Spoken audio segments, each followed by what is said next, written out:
Hello everyone and welcome back to our channel. Today's video is going to discuss a topic that many of us have faced at some point in our lives: betrayal.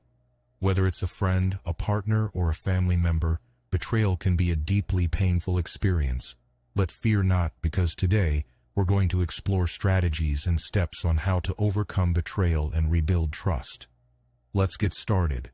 Firstly, let's understand what betrayal is. Betrayal occurs when someone we trust violates that trust, often by breaking a promise, sharing a secret, or going against our expectations. It can lead to a range of emotions, such as anger, sadness, and confusion. The key is to acknowledge and validate these emotions before moving forward. It's crucial to allow yourself to feel the emotions that come with betrayal. Give yourself the time and space to process what has happened. Whether it's journaling, talking to a friend, or seeking professional help, find a healthy outlet for your emotions. Remember, healing is a process, and it's okay not to be okay. Once you've processed your emotions, it's time to set boundaries. Clearly communicate your feelings and establish boundaries to protect yourself from further harm. This might involve limiting contact with the person who betrayed you or establishing new guidelines for your relationship. Boundaries are crucial for rebuilding trust and ensuring your well-being. Forgiveness is not about condoning the actions of the person who betrayed you.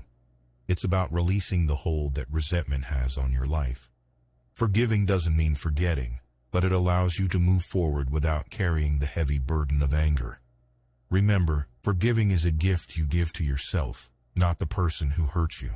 Rebuilding trust takes time and consistent effort. Focus on open communication, transparency, and honesty in your relationships. Small, positive actions over time can help rebuild the foundation of trust. It's important to recognize that trust may never be exactly the same, but it can evolve into something new and resilient.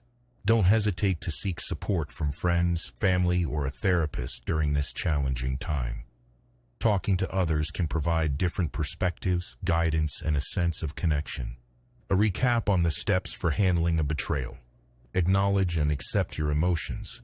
Allow yourself time and space to process the betrayal. Set clear and healthy boundaries. Communicate your feelings openly.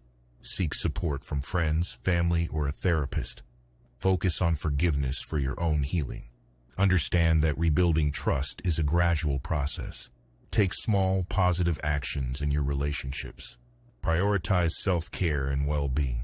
As we wrap up today's video, I want to remind you that healing from betrayal is a process, and it's unique for everyone. Be patient with yourself, take the time you need, and focus on your well-being. Thank you for watching, and I'll see you in the next video. Take care.